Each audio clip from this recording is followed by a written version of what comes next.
সবাইকে আন্তরিক শুভেচ্ছা ও স্বাগত জানাই। আশা করছি আপনারা ভালো আছেন, সুস্থ আছেন এবং আজকের এ পর্বেও আপনারা আমার সঙ্গে আছেন। আজকে আমি উচ্চারণের যে বিষয়টি নিয়ে কথা বলবো, আশা করব এটিও আপনাদের ভালো লাগবে এবং এ থেকেও বেশ খানিকটা শেখা যাবে, জানা যাবে। তাহলে উচ্চারণের নিয়মটি আমি শুরুতেই বলে নিচ্ছি, যাতে করে আপনাদের বুঝতে সুবিধার হয়। আপনারা খেয়াল করুন, যদি শব্দের শুরুতে জ ইয় এই যুক্ত বর্ণ এবং জফলাযুক্ত ব্যঞ্জন বর্ণের সঙ্গে আকার সংযুক্ত থাকে, তাহলে পরে সেই আকারের উচ্চারণ প্রায়শ আকারের মতো হবে।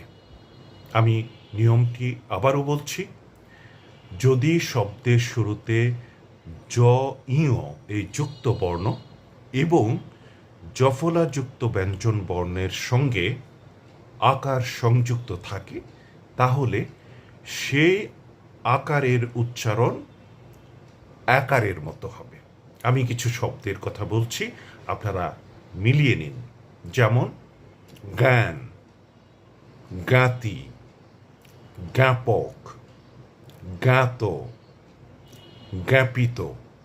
এই যে শব্দগুলো বললাম, এর শুরুটা কিন্তু জ ইয় যুক্ত বর্ণ দিয়ে এবং তার সঙ্গে জফলা রয়েছে এবং আকার রয়েছে, কিন্তু উচ্চারণ হচ্ছে আকারের মতো।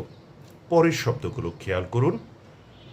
খ্যাত, ব্যাধ, ব্যাস, প্যাঁচ, বেদান, ব্যাপার, ব্যাপ্ত, ব্যাখ্যা, ব্যাকুল, শ্যাম, শ্যালক, ন্যায়, ধ্যান, ন্যাস, ব্যাকরণ, ব্যাঘাত ইত্যাদি।